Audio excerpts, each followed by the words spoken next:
Thank you for coming. Andrei is going to talk about innovation and growth.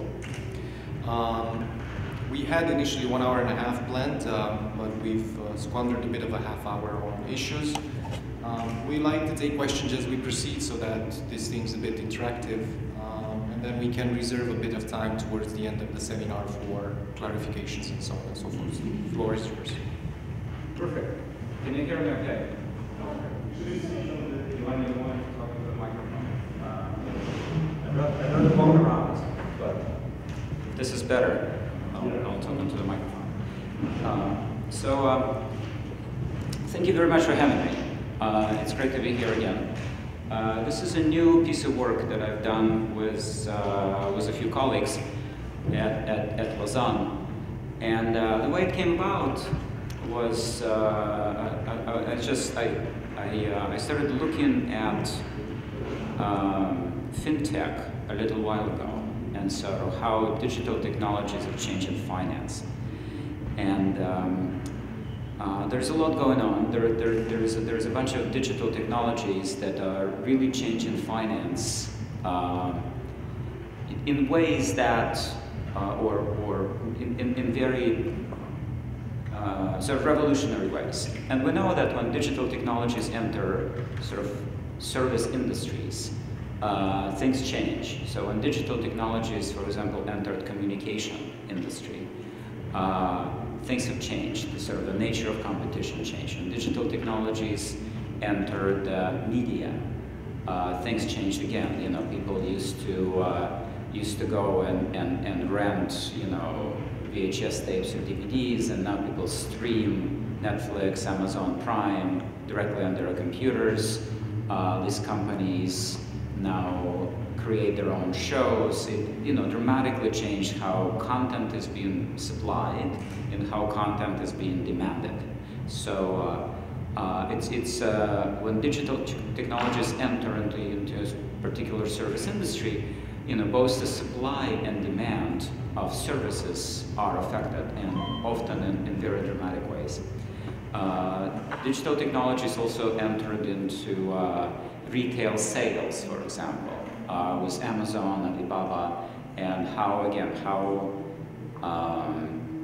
goods are supplied through platforms and how goods are demanded through platforms had dramatic effects on a lot of economies. For example, in the UK, there is a large number of retail outlets, large department stores that are going bankrupt because the nature of department stores has changed. People don't go to do, so one thing about digital technologies is that it's hard to touch things. So people now go to department stores to actually look at something, but not to buy it. So you're basically serving as a free showroom for Amazon. So they get the business, but you have to actually subsidize the fact that there will be something bought from them. So there's a large number of department stores, and that includes jobs. You know, department stores also typically anchor business around them in various, you know, centers of towns. So it becomes, you know, very visible in a way that that when digital technologies come, things get affected in the service industry. Digital technologies started entering finance a while ago, different parts of finance. I've done quite a bit of work of my research work on how digital technologies affect markets, so secondary markets for trading in securities and derivatives. I've done a bit of work on automated and high-frequency trading, for example, looking at how robots trade and how that changes the nature of price discovery, liquidity, and competition. I also recently done a bit of work. I'm going to offer a seminar later today at the Kyiv School of Economics on crypto assets. So crypto assets have fundamentally sort of changed how assets could be created, because digital assets could be created with much lower frictions, and also how assets are demanded. What is the price of a crypto asset? What are the attributes that crypto assets could cover?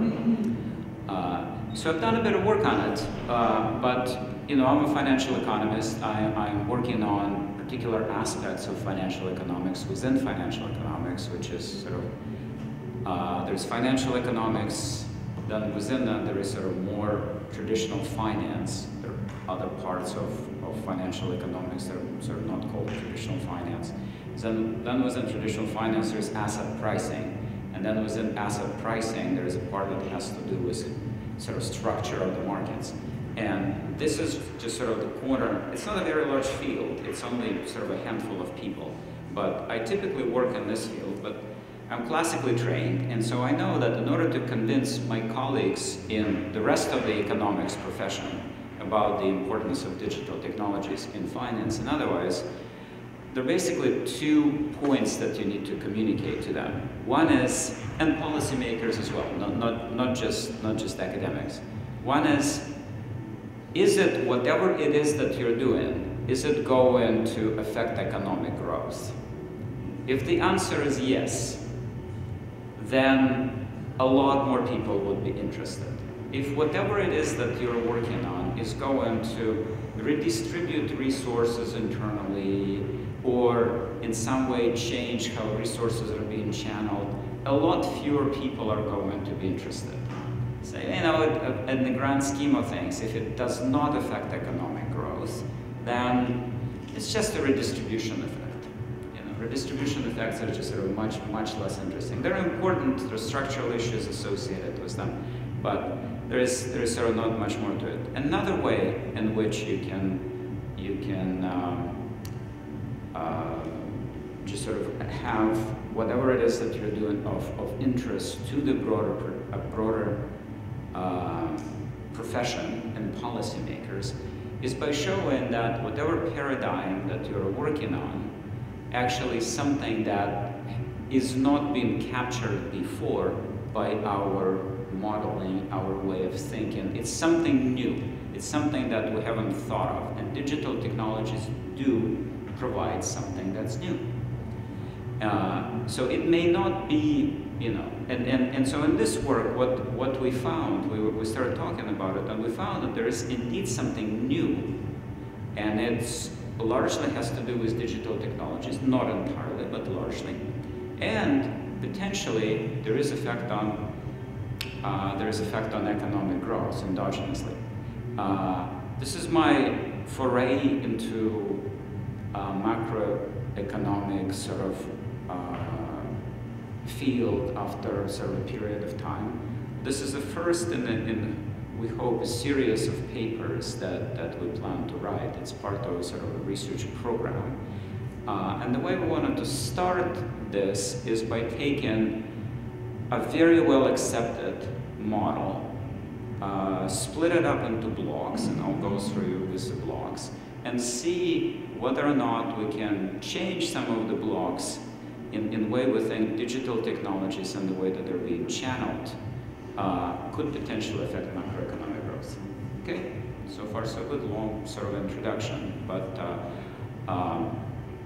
that's where we're at. So Artyom is a modeler. He does quite a bit of work on modeling, and he works on particular modeling the valuation of intangible, of highly illiquid resources. So he's done a bit of work on highly liquid corporate bonds. He's done a bit of work on intellectual property. He's done a bit of work on sort of other aspects. What we are going to be looking at is intellectual property aspects here, and that's sort of, you know, hard to value, and you need a bit of care in doing that.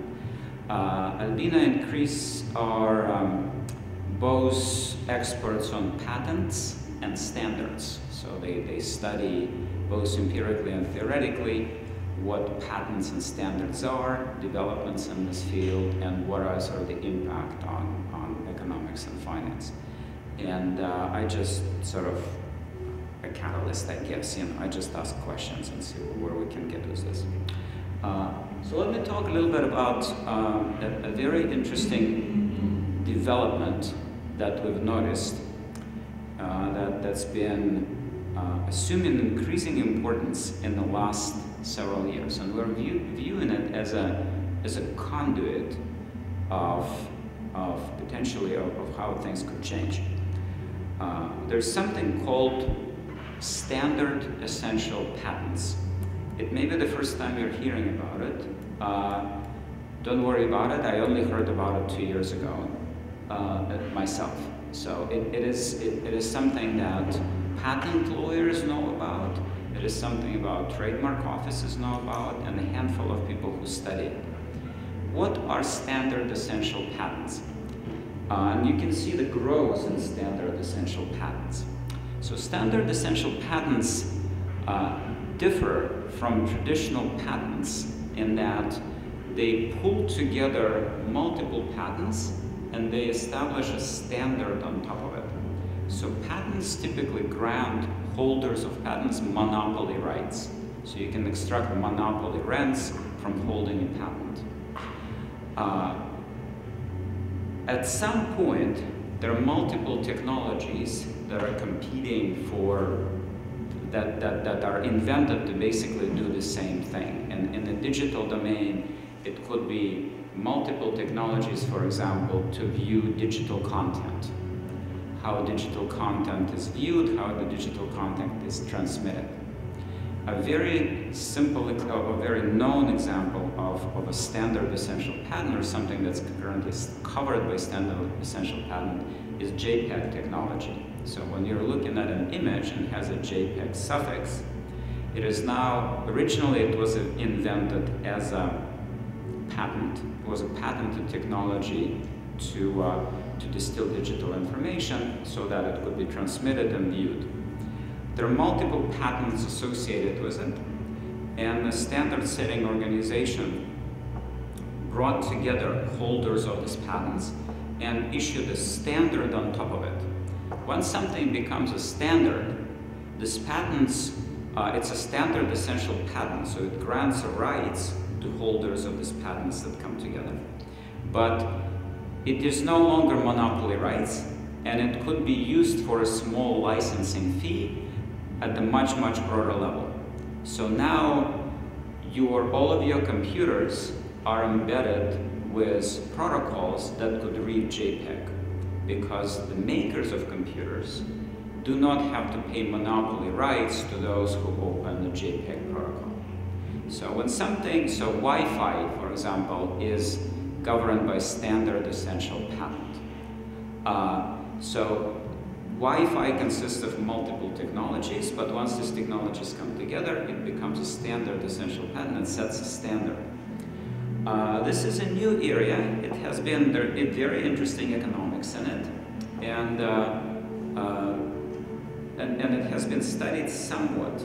There's a little bit of theory done on standard essential patents, because it sort of sounds good, because it is a way to take a bunch of things on which you have monopoly rights, put it on a platform, and on top of a platform you can build.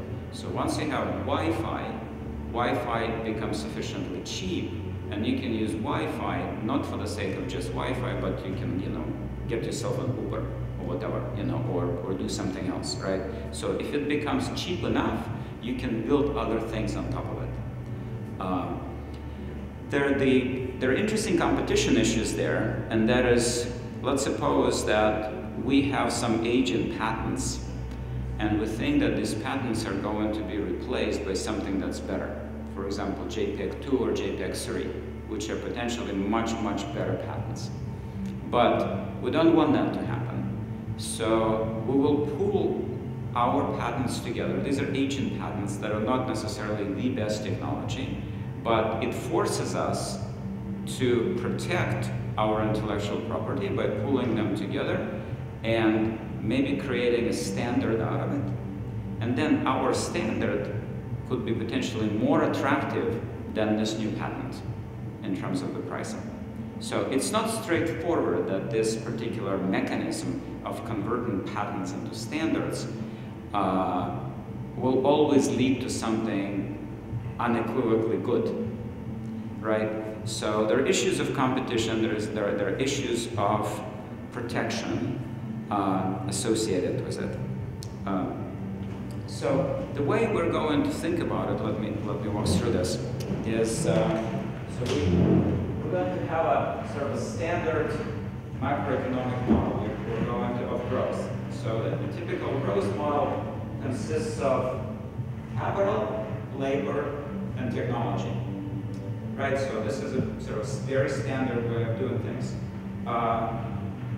In some of the countries, like Ukraine, for example, you hear a lot of things that there's not enough investment coming into Ukraine. And what that potentially means is that there is excess labor that if you were to add more capital to this labor, it would mesh better. And then together it would translate into greater economic growth. So you can say that Ukraine currently is potentially not on a balanced growth path. It's below its capacity to actually grow. And one way to solve this capacity issue is to have external capital flow into Ukraine, mesh with the labor, and then there is this issue associated with technology, import technology, and this technology could be both physical technology, digital technology, managerial technology, innovation technology, technology associated with monetary policy. You can think of that as technology. Technology associated with the distribution of resources, with government procurement. You import this technology and then resources flow better to best use, more value is added. So one of the things that has become clear, however, is that if you just look at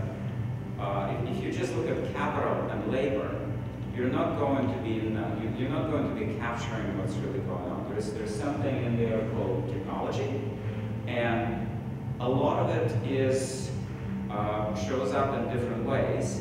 But increasingly, this technology, especially in the digital domain, is becoming one of the main drivers of growth.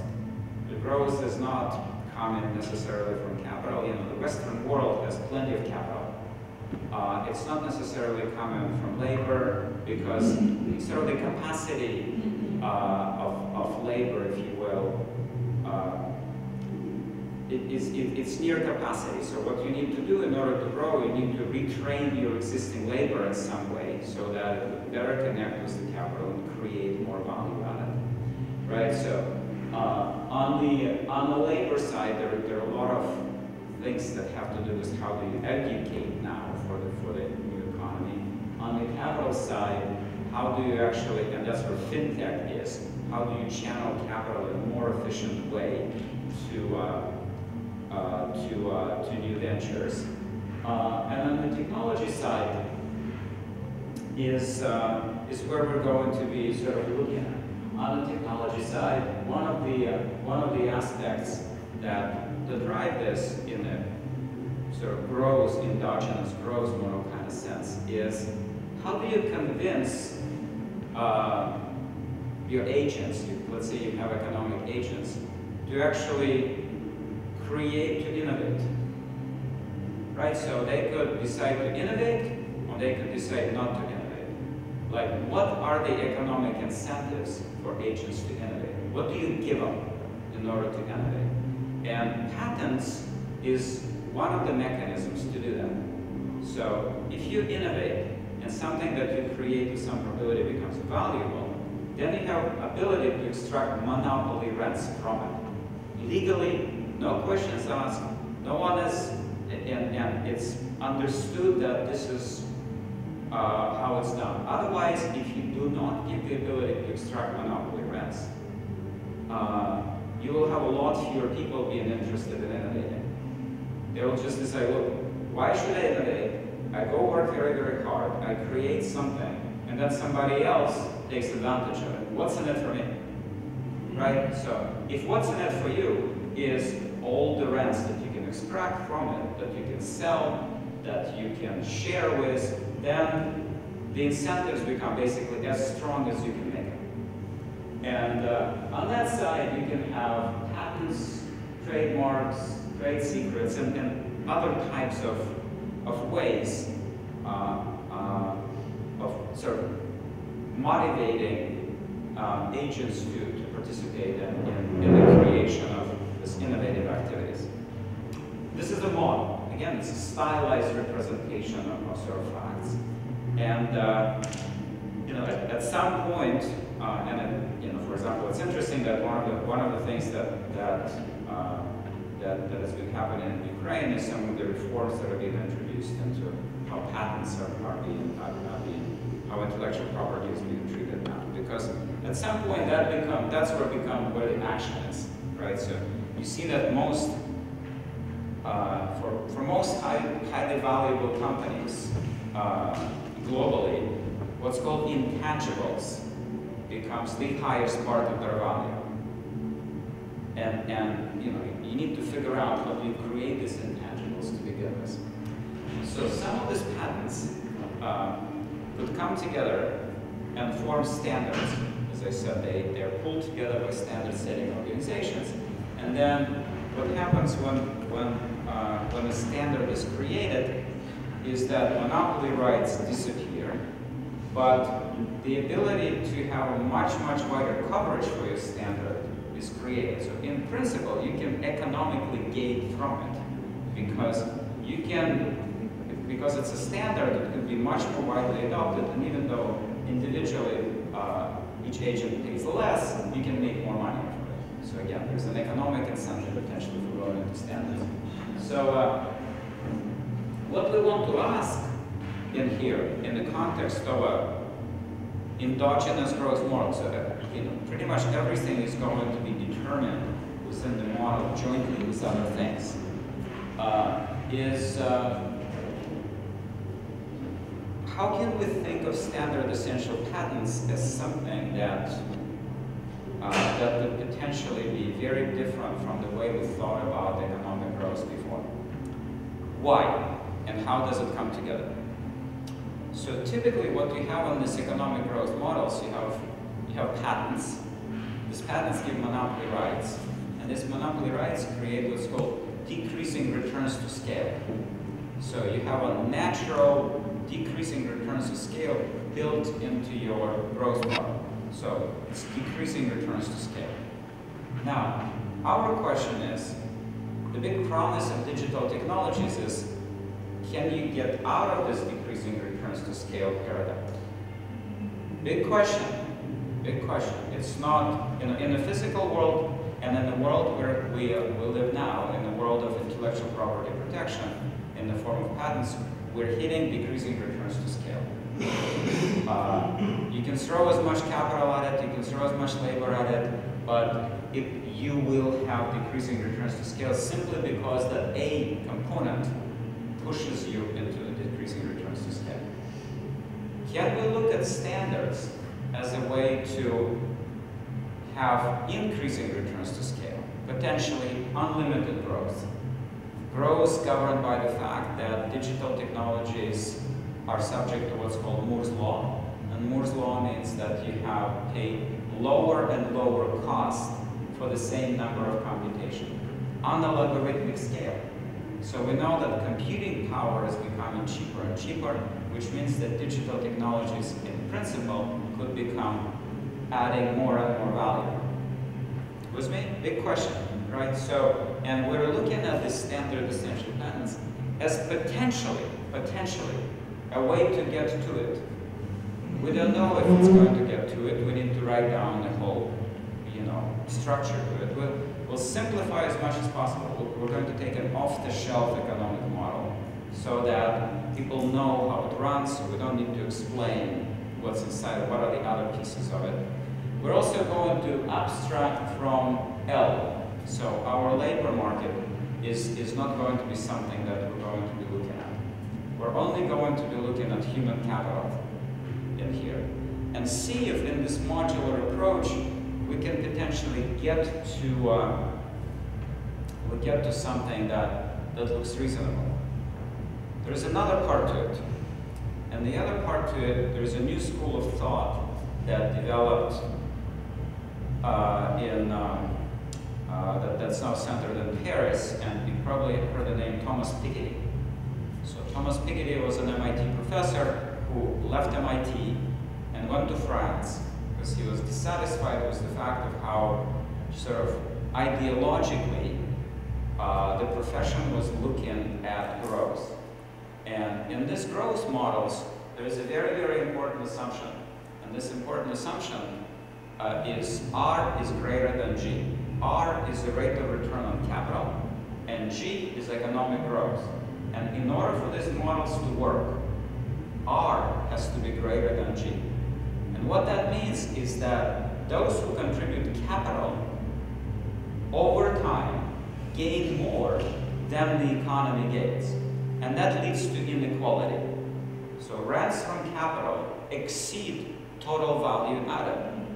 Day after day, hour after hour, month after month. And so over time, that creates inequality in society, where those who own capital become much, much more share of society. They have disproportionate, especially in democracies, they have disproportionate influence over the rest of the economy. And there is also dissatisfaction within the society, and what you're seeing outside is not that, but dissatisfaction manifests itself in a lot of countries.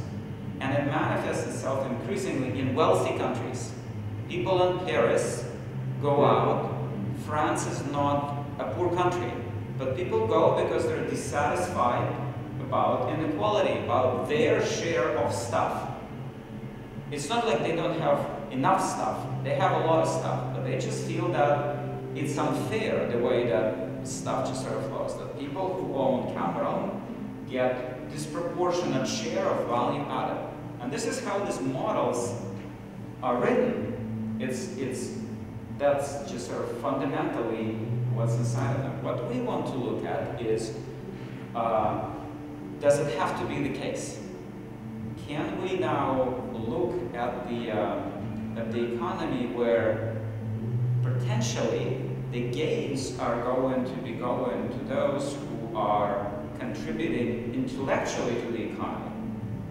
Not people who have control over capital that they accumulated this control, but those who invent things, those who come up with great ideas, those who contribute. There's much, much less backlash in the world against smart people when they become wealthy. If you've created something, you've created something that a piece of technology that goes into a smartphone, and that smartphone I use and it benefits my life. How much money you make out of it, whatever you can make, because you've created something that affects the lives of lots and lots of people, right? So people do not question, for example, why there's much less backlash about Bill Gates being wealthy, because there are things that were not there before Bill Gates and are not there after Bill Gates, right? So the idea is that can we also address potentially look at some of these things in this context? So a lot of things here to come together. I am going to now go into formulas, and I know when I go into formulas, I'm going to gradually be losing some of you, right? So I'm deliberately introducing this long motivation because I know that I'm going to be losing some. I'm going to lose myself in the formulas too, so it's not derogatory, right? So at some point I'm going to be lost as well. But we'll start sort of gradually to go into formulas, and I'll try to just basically try to interpret what they are. All that formulas are trying to do is just to find us a formal way to get to the questions that we want to ask. This is an important slide. We'll come back to it. So these are patent filings worldwide, and you can also see that is also increasing. The number of patents that are being filed is increasing. I talked a bit about what a standard is and the way the standards come together. There's a third party involved in the form of standard setting organization. And these are standards worldwide. So this is a distribution of standardization by patent offices around the country. As I said, two of our co-authors are specialists in this field, so they have the database to which they have access to.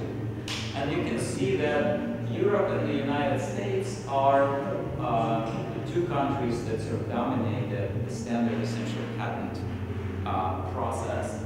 There's quite a bit in Japan, increasingly in China. Quite a bit more in China. a bit more in Korea. And it's an increasing trend, and it's a trend which is being, you would say, fairly widely shared around the world. So it's not just, if I were to show you this and 98% of it is the US, you would say, how representative is it? But the point of this pie chart is to show that standard essential patents are being used as a sort of technology regarding intellectual property around the world. So it is something that is that has been used. So what happens once a bunch of patents are pulled together and a standard is created out of it? You need to figure out how do you price it. And the way that it's priced, like what do you charge? You can no longer charge monopoly rents, but what do you charge? And so there is an agreement that governs that, and it's called a set of principles that you should charge something that's called fair, reasonable, and non-discriminatory. Non-discriminatory means that anyone, you no longer have the ability to sell to those and not those, right? So if before, when you were charging monopoly rents, you'd just say, I'm going to sell to one and no one else, and charge the highest price, right? So here, you cannot discriminate again. Now, reasonable is something that is being discussed in the process of negotiation, and fair also is something that is being introduced in a way that it's not done in a way, that's the price setting mechanism for that done, is not supposed to be done in a way to basically kill other technologies. So if you really underprice your standard and make it very, very cheap, and there are potentially other technologies, competing technologies, that are better, but they, the inventors need to be paid, that would be unfair. So our model, let's get to our model. So we're going to look at only the distribution of human capital. We're going to assume that our labor is inelastic. We're not going to look, what I'm trying to say is that of all of our economic agents are going to be deciding whether or not they are participating with their human capital in the production of intermediate goods and ideas or in the production of final good.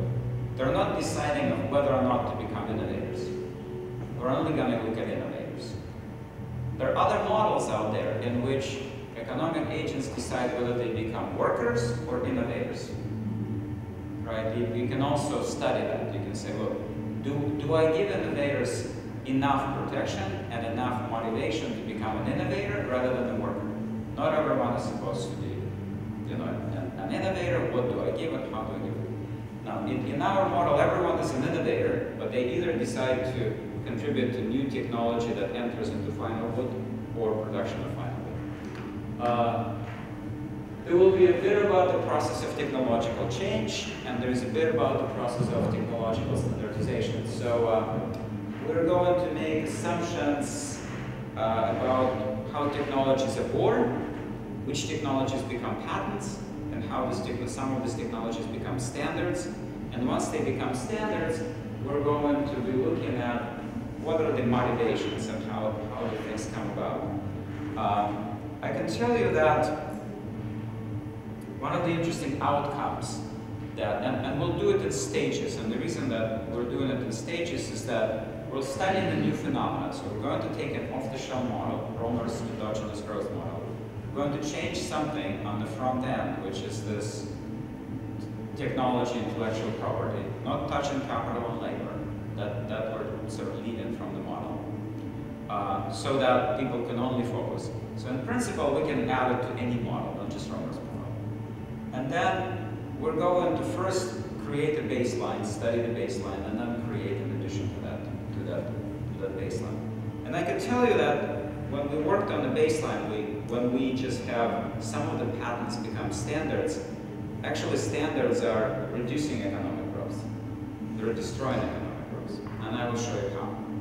So if you go about it in a way that is sort of not entirely capturing how things are done, then standards per se do not seem to be the conduit to solve that. If you add a little bit of cleverness to it, then standards do become growth enhancing. And also standards are somewhat able to relieve that decreasing returns to scale problem. The thing that we somehow are not able to do in here is figure out how to price things in a way that that makes sense. This FRAND pricing mechanism is basically a mechanism that does not seem to be entirely suitable in the context of economic growth. That's at least that we're looking at it. I've presented this model to this very important conference that happens once a year in the States. And it's organized by the US Patent Office and the Northwestern University. And it's mostly the conference to which patent lawyers come to. So there's a whole profession in law, patent law. How do you actually patent your idea, create protection around intellectual property? How do you interact with both national and international bodies governing international intellectual property? And they loved it, because for the first time, patent lawyers could feel that they're actually doing something that's not just like they're part of the law, but it actually matters for economic growth. But when I got to the point where they were looking at how this fair and reasonable and then non-discriminatory pricing is set, it was clear that there's still quite a bit of work to be done. And it's true. I mean, it's a fairly new mechanism. It needs a lot of tinkering, and it's probably not right the way it's done now. So here's how we're going to go about it. I'm going to put some things together for you. So in our model, we're going to have a fixed number of agents, H, for human capital. Some of these agents will decide to contribute to their human capital just to the production of final good. There's just one final good. And some of the agents will decide to be innovators, and they will innovate on the inputs into final good. The way this endogenous growth models work is that there are multiple inputs. They're sometimes called blueprints, that each one of these blueprints is an input into the production of final good, and then these inputs are aggregated together. And if these inputs individually are adding value, then together the value added is yet even higher. So you can decide on whether or not you're just contributing your ideas to the production of the final good, or you're creating a new input into this final good. So those who are going to be creating the new input we're going to be calling HA. Agents have to decide on their own how many HA are out there out of H. So this is an endogenous growth model, that there will be an internal decision by some agents to go into HA rather than the rest of them. So for these, the way we're going to think about the process of the creation. So there's a certain rule, differential equation, and ideas come at a certain rate. So ideas sort of evolve at the rate A. There's certain new ideas being generated. Ideas. Some of those ideas, kappa times A, kappa is less than 1, are patentable ideas. They are principal ideas that out of 100 ideas, maybe 2 ideas are those where you think, okay, I want to maybe apply for a patent on those ideas, right? So ideas are being generated, and then out of those ideas, a fixed fraction at this point are patentable. Out of those patentable ideas, some of those are going to be standardized. So those that are standardized in our example are going to be eating up some of the existing patents. So there's some existing patents exist, and they'll eat it up and then convert it into a standard. So that's basically how things are going to evolve. It's a very, very simple differential equation. You've seen that What that means is that, this is basically exponential growth at some rate that's less than 1. I'm losing people as we go along. I know that. So, yeah. I have a question. So, technology in some of these growth models can be capital intensive or labor intensive. You mentioned at the beginning that we leave labor aside, but this endogenous choice of the agent on whether to produce or to innovate has very much to do with whether this is a labor enhancing technology or it's capital enhancing technology. So I'll give you an example. If I'm an agent that decides whether to innovate or not, and I know my innovation is capital enhancing, if I'm a capital owner, I'm more likely to choose endogenously to become an innovator. If I know it's labor enhancing, I do not have the same incentive to innovate because I know that whatever comes out is going to help the labor environment. So how is this? There are two parts to it. First of all, think of all of it as capital enhancing. We're just keeping labor inelastic. So all of it enhances just one other factor that flows into it, and it has to be priced. Why is that? Because we need to price the contribution of this enhancement relative to something. And that relative to something is going to be the rate of return on capital. So you need to price off of something. Like if you're not enhancing, then the capital is just going to return some R. And if you are enhancing, it's going to return R and a little bit of whoop, right? So the other aspect of it that is potentially in the back of your mind is are these technologies rival or non-rival? Meaning that some of these technologies are not rival. That is, non-rival technology means I have a technology and you have a technology. We're not in competition. Both of our technologies are enhancing. Some of these technologies could be rival.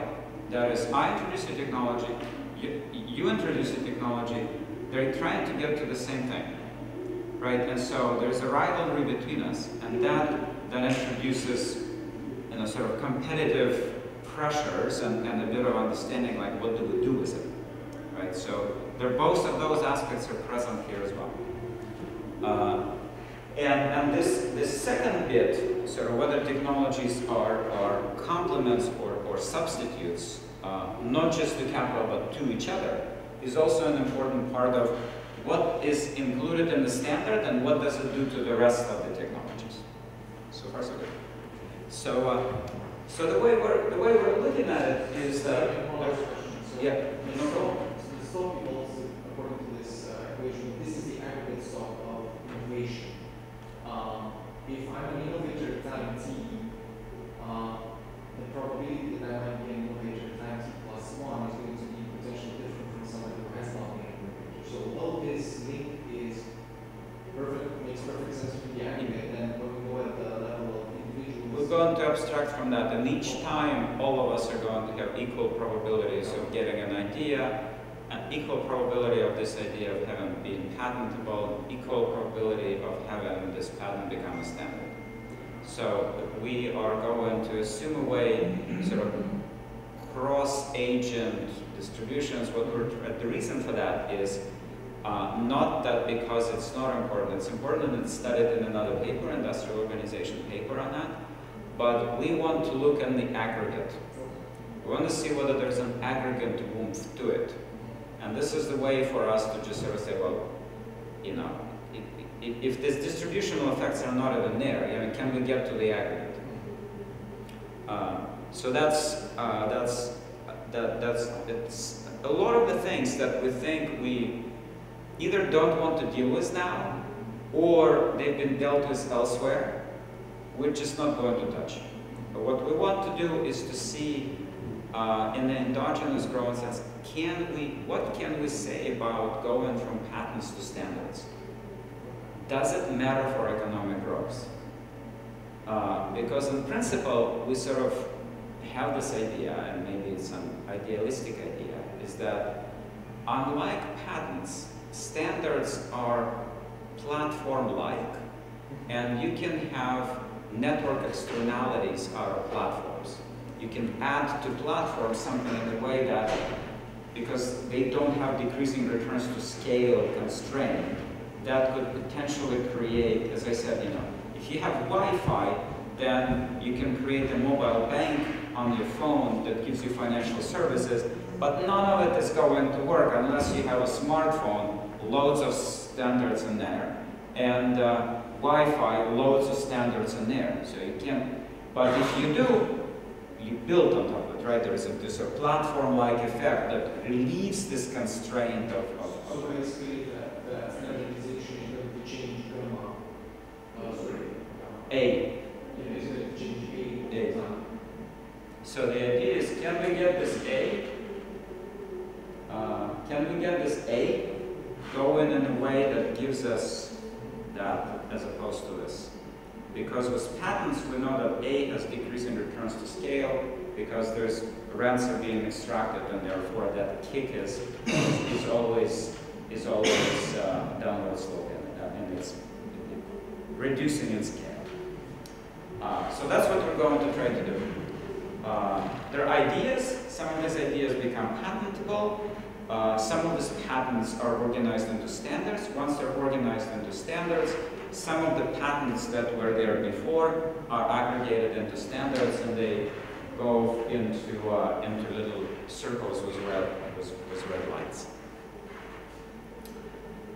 So our production function, we're only looking at human capital. So our production, we're only focusing on A. So whatever is in F, that's K and L, is just going to, remember, we have the A as a multiplier on it. So if we can get A going, then the rest of it is going to kick in. So there are three main contributors to that. One is human capital in the production sector, the final goods. Another is technological inputs with a standard. And another is technological input with the standard essential patent, right? So non-standardized and standardized. We're making this epsilon for now greater than 1, but we're actually going to abstract away from it. We're going to say that epsilon in principle could be greater than 1, less than 1. Standards do not necessarily have to be productivity enhancing. Maybe they destroy productivity. We're going to see, right? We're going to see what's the case. So the epsilon is going, we're going to be agnostic on the epsilon. Of course, if the epsilon is positive, then why not go into standards all the way? Because that one doesn't have 1 plus epsilon, this one does. So that sort of makes sense. As long as probabilistically it's happening, then standards are always equal. We're going to first look at how patents are priced. So we're not looking at standards anymore, and we're going to say, so each patent has a price, and each patent holder maximizes monopoly rents. So you know how monopoly pricing is done, and that's what, you know, if you have a particular demand for intermediate good, you're going to multiply it by the price. You know that the higher you price for it, the lower is going to be the demand. Solve for sort of condition, and you arrive at sort of monopoly pricing of your patent. Notice again that this is done relative to R. So R is the rate of return on capital. So rate of return on capital is something that against which we're pricing this patent.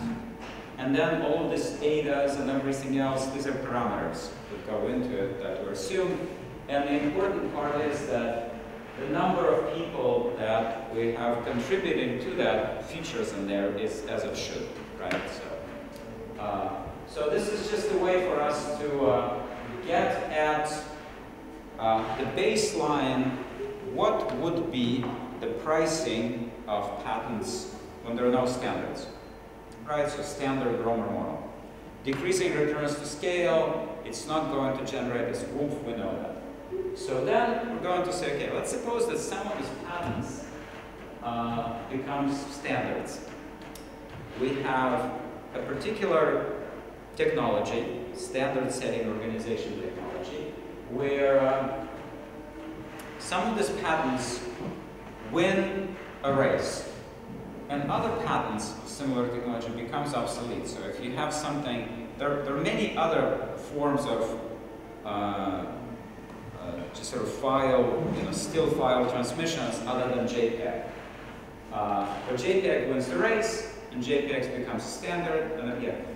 So I'm wondering about this pricing idea, because the pricing presumes something about the adoption rate of the technology itself, which automatically says something about how the market evolves over a relatively large period of time. So the JPEG example is really good. Suppose when this was invented, somebody would come and tell us, well, this is my JPEG patent, or a part of the JPEG patent. I want to sell it for $1 billion. And then they look at you as if you're crazy.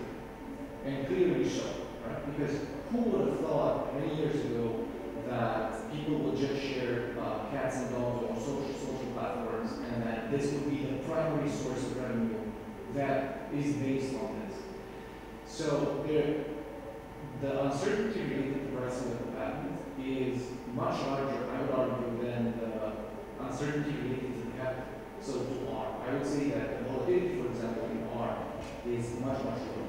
So we have this, I would say, we have this issue that the pricing ex ante somehow assumes that away, right? Because if you go back to the formula, we don't have any volatility of this, we don't have, so all these secondary effects usually are extremely important in the pricing decision. And this is what capital, or let's say, entrepreneurs who try to sell, they try to over-enhance the impact of their technology to say, oh, this is a huge market, people are going to buy it, and so on and so forth. So in a sense, we already assume that this is not there. So it's good that it's related to capital because it makes perfect sense, right? But then we say... Not going to talk about risk. The only risk that's going to be here is that we have Poisson arrival processes, and that's it. That's it. The Poisson process is on the innovation. We have another Poisson process on adoption. Right, so that's the Poisson, that's the kappa. So kappa, which is stake, is fixed. You can say that kappa also evolves according to some formula. We can do that. So kappa is how many of those ideas become patentable, right? So you have an idea, and some of those ideas are actually patentable ideas. And you can say, well, there is a sort of a riskiness associated with that, there's a cost. So that whole thing, that whole formula, one formula, is actually several papers in industrial organization deal with just that. And we are just going to say, we're going to assume that thing, and if you want to take something from industrial organization that you think likes better, you can take it and you can plug it in here. So it's a very modular approach. We're saying we're going to take this module as given, but it's separate enough. With this modular approach, you have another sort of industrial organization solution in which there is, let's say, a Nash equilibrium and pure strategies that gives you something that looks like the evolutionary. Take that, plug it in here, it works. So when you say patentable, basically you say this is a product that is going to be also market successful. It is going to be a patentable idea which has a price. So, and this price is based entirely on the premise that patent holder wants to extract monopoly rents no matter what, because that's what was granted to them by a patent, and that's what they're going to extract. If you come to them and you say, can you sell it to me cheaper, they'll say no. They'll extract as much as possible, that as much as possible may be billions or it may be cents, but that's what they have. They're not going to compromise because it is theirs and only theirs. That's what's embedded in it. And in the modular approach to how ideas become patents and how patents become valuable, different papers deal with that. Let's say in much more of a micro sense, where there is sort of then competition. Here, it's just going to be processing. What do we have at the end of it? So at the end of it, what we have is that we have the growth of patents as a standard is going to be patents as they grow, minus a bunch of patents that become obsolete because a standard came along. So some of these patents, N of them, become obsolete. So JPEG came along, and there's a whole bunch of other standards, a whole bunch of other patents that no longer needed. JPEG is it. We actually talked to a person who has contributed his patents to the JPEG Standard Essential Patent, asking him about how this process works and how the pricing mechanism works and what's underneath of it.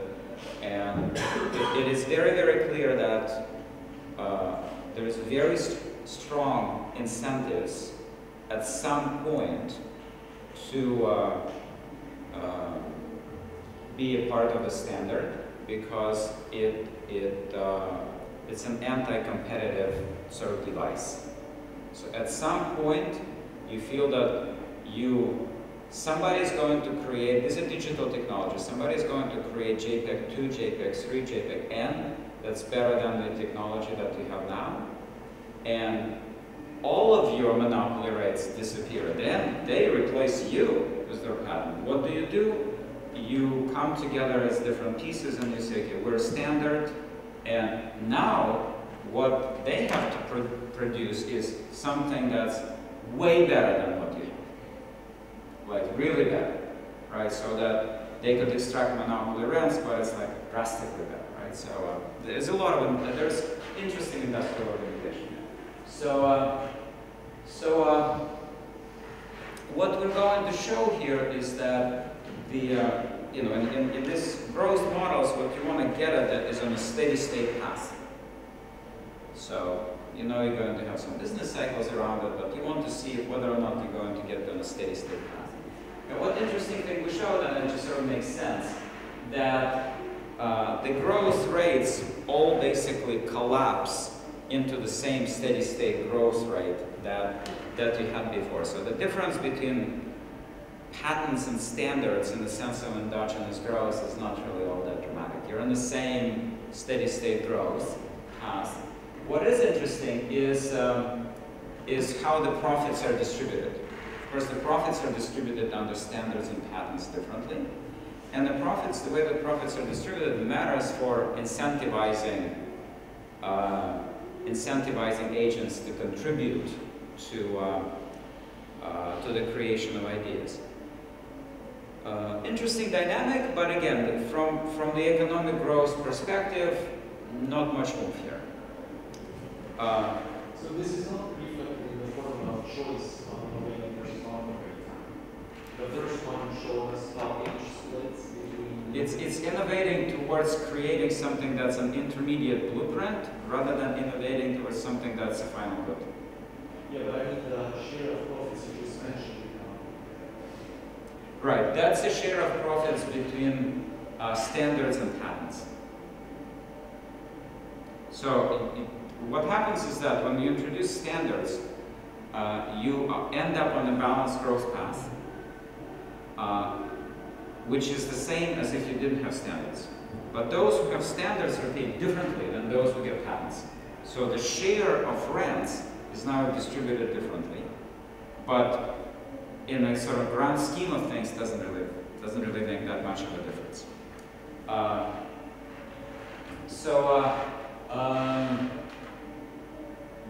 That's what I just said. Balanced growth equilibrium. We arrive at something similar. Let me see. Here's an interesting thing in the interest of time. So remember that one of the key assumptions that we had is that when standard comes along, it makes a bunch of patents obsolete. And so in principle, what you have is that you have ideas that are translated into patents. Then some standards come along, they eat up a portion of the patents. And so over time, in principle, you have fewer patents around. Now that's a restrictive assumption. And so what we've done is that we've relaxed it. We said, what if the situation is as follows? What if actually having a standard is in itself useful for creating new patents? If I have Wi-Fi as a standard, then I don't need to worry about that. but I can patent some ideas that now become possible because Wi-Fi is around. And before that, they were not possible. And so this is this M business. So we say that because there are more standards around, we now have more patents around. M of them. So a new standard comes along, and it ate up some of the, it ate M patents, but it gives a rise to M potentially new patents. Right? So now you have a little bit more of a dynamic where it's not just like a standard comes along and just eats up a bunch of patents, and over time it becomes silly.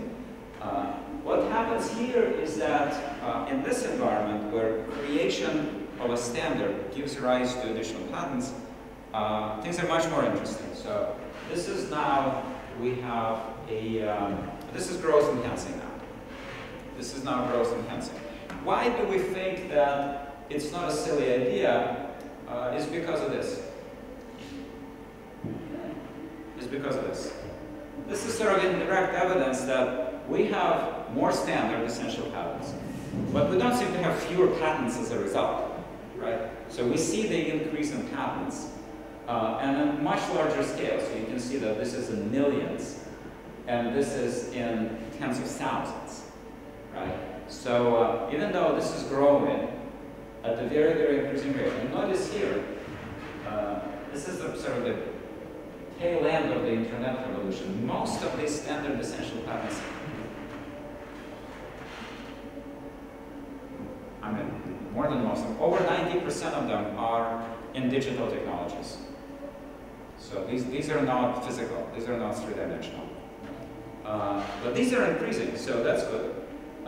So by the time we get to this,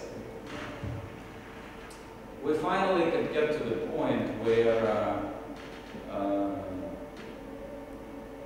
we can actually get to the question that we were asking before, which is, can standards be growth enhancing?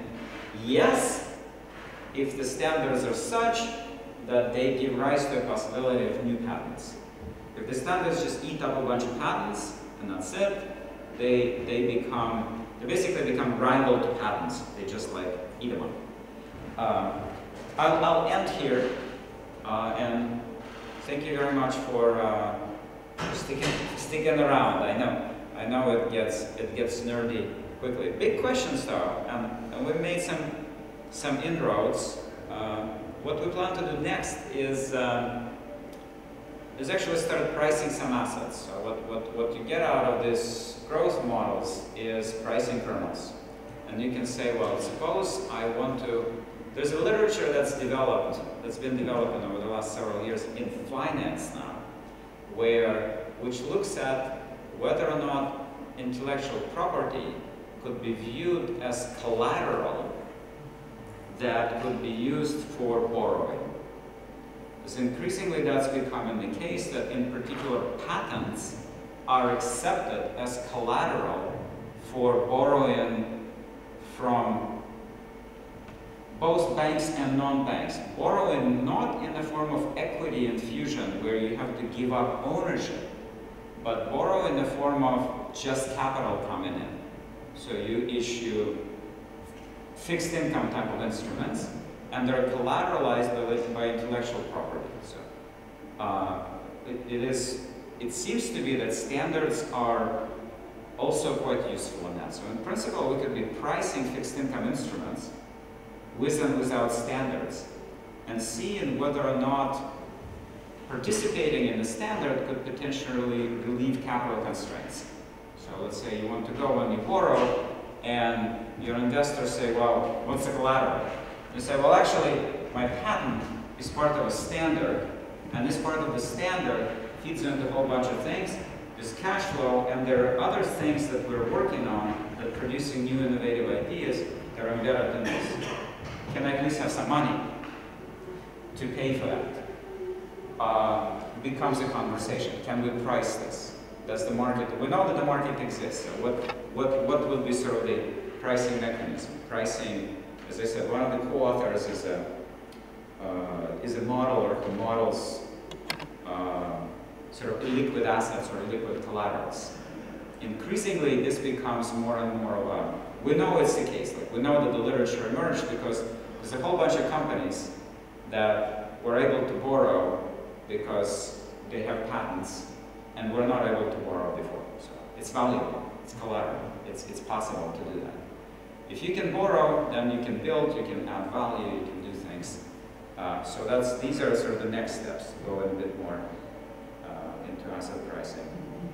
Questions?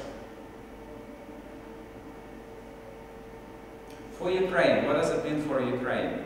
I think that if there is, I don't know if there's anyone at the National Bank who is looking at intellectual property, but at some point the issues that have to do with capital, and the issues that have to do with labor, and the issues that have to do with other things, let's just say that they will get sorted, let's say, right? So, and this will start becoming more and more important. Like, how do you create new ideas? Where is the value coming from? How do you attract people to new ideas? What do you change? Is there protection enough? Because the scenario that I described to you, people will say, okay, I would love to come and fund your company, but I find that your intellectual property rights are insufficient for me to be able to use your patent as collateral, and therefore I'm not going to contribute my capital to your jurisdiction, I'm going to do it elsewhere. It's value added, it's economic growth, it's important, and so I would say that it's certainly an area that warrants looking. What is the patent creation process in Ukraine? How intellectual property is protected? Other issues. I've looked briefly at that, and it seems like the patents are being created in Ukraine. So there is an increase in patents in Ukraine. I do not know the cross-section of patents, where they are and what are they actually patent. It would be interesting to see, for example, do they patent digital technologies increasingly, or do they patent maybe some existing processes? That would be interesting, sort of monitoring the space. So as a policy recommendation, if you will, at this point, probably is to look at, maybe have someone look at it for a little bit of time, like what's going on there. It may not be a problem now, might be an issue that requires a little bit of understanding and expertise in not too long of a time. Yeah. Thank you, Professor Kirilenko, for your interesting speech today in the National Bank of Ukraine. Yuri Prozov, President of Ukrainian Society of Financial Analysts. When I read yesterday evening your paper and your colleagues, I have two ideas. Is regime of inflation targeting standard essential patent in area of monetary policy, or no, in your approach?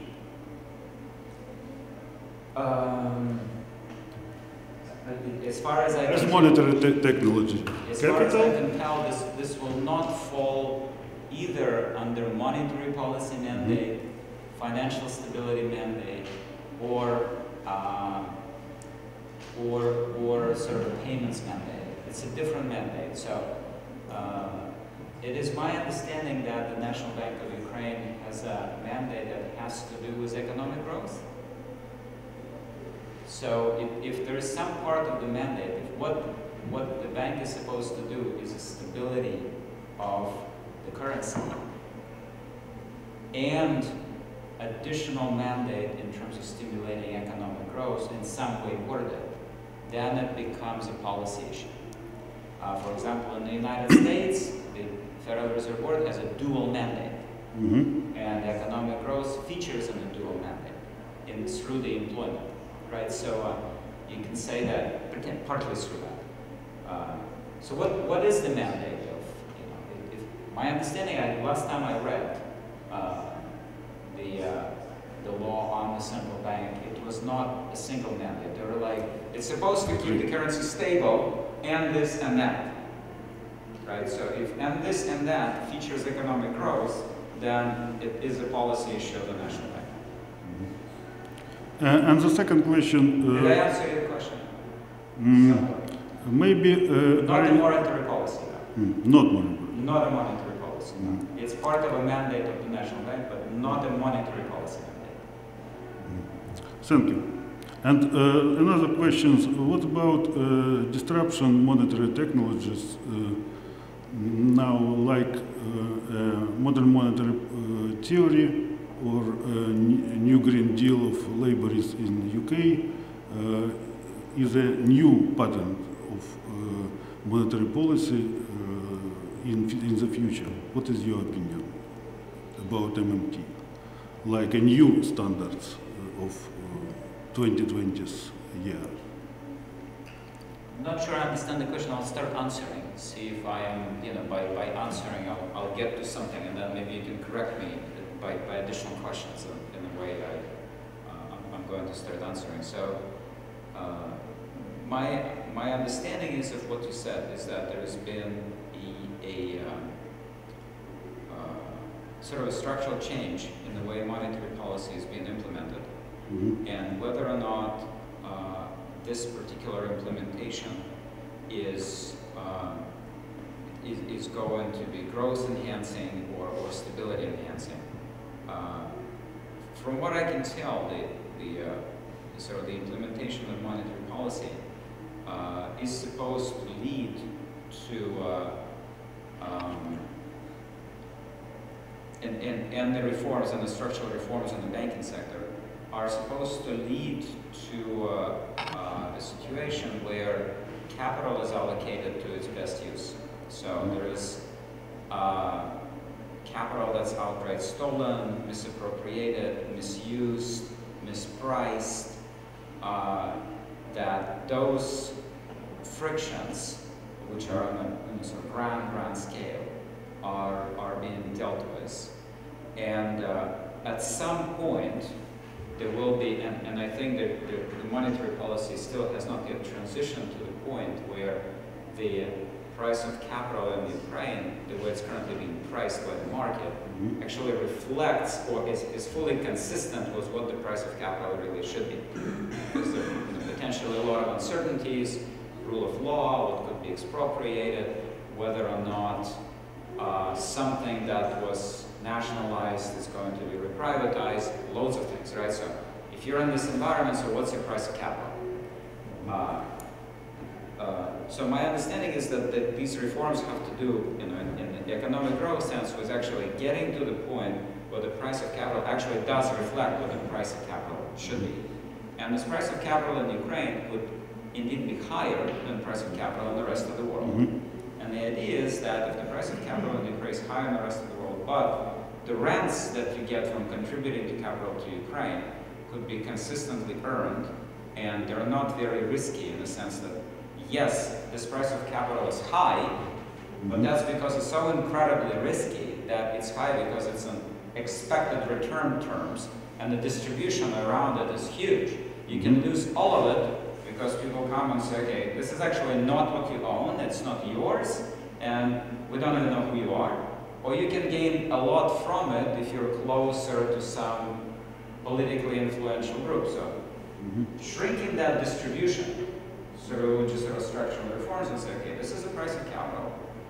It's higher than the rest of the world, and therefore potentially capital will flow in here and contribute and earn returns and whatever. That's my understanding. That's what's being done. It's basically reducing a lot of frictions and imperfections that were there before. Thank you. Any other?